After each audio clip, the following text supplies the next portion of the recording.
Hey kids, did you ever wonder how to play bar chords? The dreaded B minor. Okay, we're going to talk about the B minor today. Okay, just a little casual advisory. My guitar is tuned down a half step currently, so I have a capo applied at the first fret. So I'll be playing things at the third fret, which is really like the second fret for you in standard tuning. Okay, so, and I'm sorry about the lighting. It's a little bleached out. Let's see if I can make it a little homier. Hold on a moment. I don't know. Now I'm yellow. This is the best we can do today. You're just going to have to suffer. So, look, B minor. Let's take a look. Let's go to the shred cam over here. Okay, don't forget to do that. Okay, so look. The bar is spelled B-A-R-R-E. And it's you're stopping the strings. You're basically creating a capo with your finger, and that's how you're creating this B minor form. Is like your open A minor, right? Oh, 1, 2, and 3, like this. Except you then replace them with your second finger, and then your third finger, and your fourth finger, like that.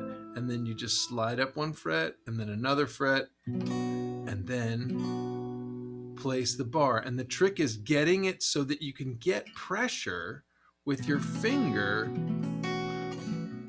all the way across those strings. And so one thing you might practice is just applying the pressure with your finger without the chord. Now I'm going to show you some bit about leverage behind the neck in a second with the other camera angle, but one thing that generally happens with the bar, and this is, well, we'll see if something different in a second, is that I'm not actually totally flat on the finger. I'm actually rolled a little bit onto the side of the finger a little bit. I'm going to show you in a second after I've made this bar chord for a second. I think you'll do it now.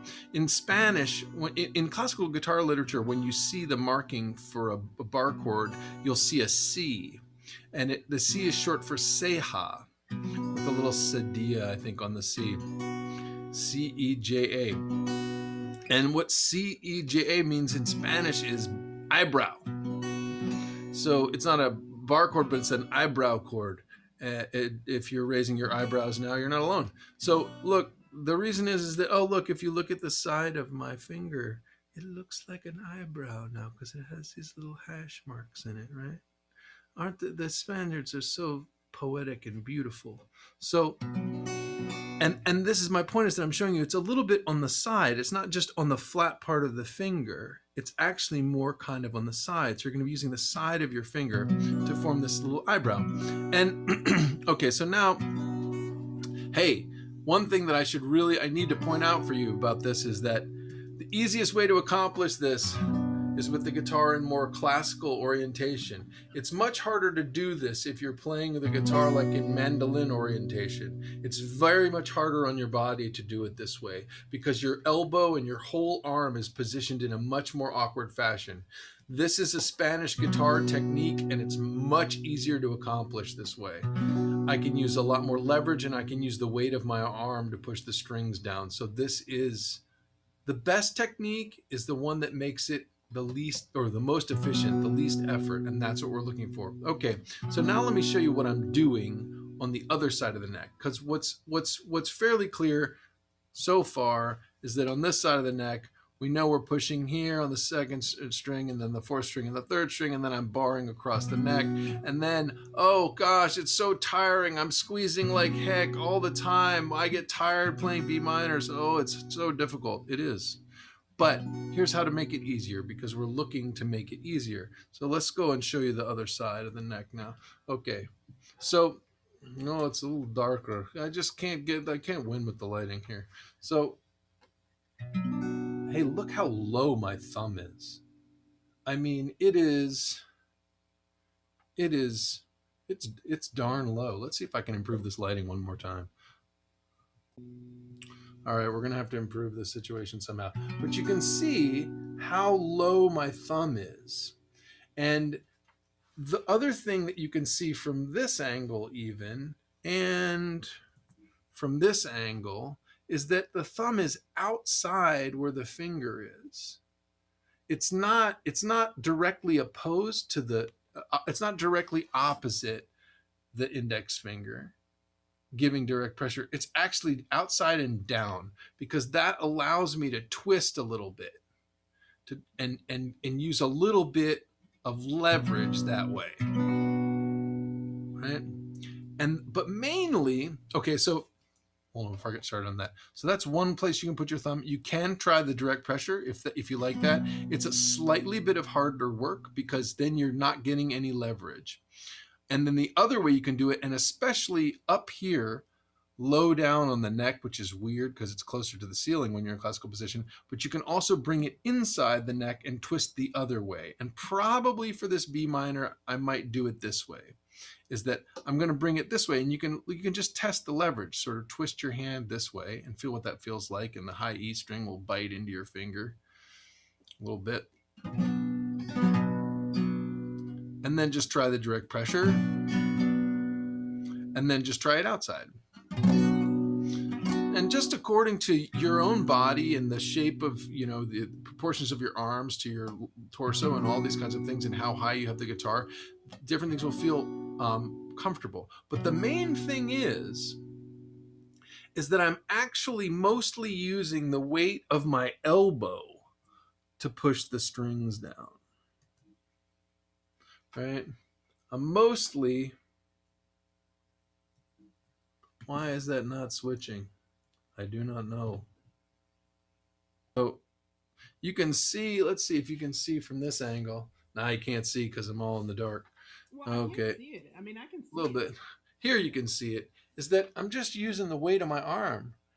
I'm just relaxing my shoulder and relaxing my elbow, and the weight of my arm is actually pushing the strings down a little bit. And that's how you can save some effort with your thumb, like that. And so you just want to work on this for a few minutes a day. It's just like any type of thing where you're working on strength and coordination. You just work on it for a couple minutes a day, and then go do other stuff. And then a couple minutes. If you can do like a 2 to 5 minute session 2 to 3 times a day working on your B minor chord, it'll get better. Over the course of a week, even, you'll see it get better. And then, it usually takes people, for whatever reason, I find sometimes it'll take people about 6 weeks to really develop a reliable bar chord.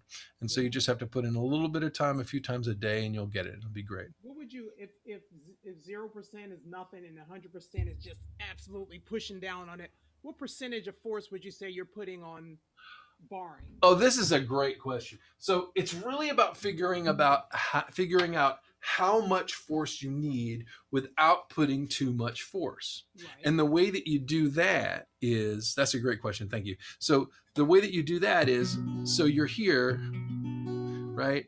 And you first just put your fingers in place, bar across the second fret, second finger on the third fret of the B string, third finger on the fourth fret of the D string, and fourth finger on the fourth fret of the G string, and don't push down at all, and just go, oh, okay, I'm just getting tick, tick, tick, right? Right? And then just press down a little bit. And then you'll get that ugly buzzy sound. And then just keep pressing until all the strings are clear. Now, at first, it may be very difficult to get them all clear. You may need to adjust the height of your index finger. You may need to it's in the crevice right of this knuckle, so I need to put it a little bit higher, a little bit lower. I like to put mine so that it actually mutes the sixth string. But what you do is just start with no pressure or barely any, and then just keep pressing a little past the buzz until it's clear, and then notice how much pressure you're using, because you're probably, when you're doing this, at least initially, and when you're learning it, you'll use too much.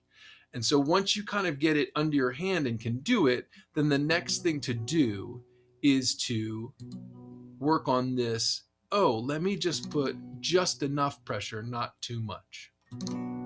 Just enough, not too much.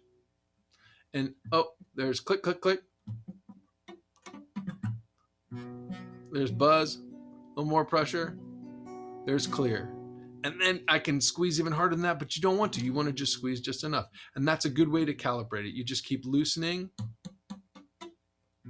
push a little bit more, and find it. And you'll find that you actually don't have to use as much pressure as you think you do. The question was basically like, there's got another question like basically, is the finger pressing down behind the fingers that are fretting? Yes. So you have your third and fourth fingers already on string one, Yeah. right? Well, so Go ahead. they don't, in the case of this B minor, they don't really have to be. Like, you could get this chord by muting the second, third, and fourth stringers because you're fretting them. But eventually in your life, you're probably going to want to make a B minor seventh, right? So you're going to want to, and that's what I'm taking the fourth finger off. So I'm going to want to be able to get that finger pressed across there, right? So my short answer is, don't worry about it too much in the beginning. Just get your B minor clean, and let's do that. And then we'll work on a little bit, then to do your B minor seventh, you have to actually have the finger just a little bit more pressure maybe, or a little bit flatter, so that it actually presses down the G string too. But for right now, we don't need to worry about it too much. And then later we'll worry about, okay, you can play an F minor. Notice I just actually used my second finger to help out my first finger. Sure, why not? Yeah. But I'm really just using a lot of just the weight of my elbow just to push the string down. So the sixth string is open. No, the sixth string is not played in a B chord, basically. B minor. Well, you can play it. I just think it sounds muddy. You could actually put the first finger all the way across it and bar it like this, right? But I don't like. To me, it just sounds muddy. I'd rather just have the root and the bass. So what I do is I just bring the first finger all the way up and just Right. touch the sixth string. So in case I strum it by accident, I just get a muted sound like that. Got it. Okay. Excuse me.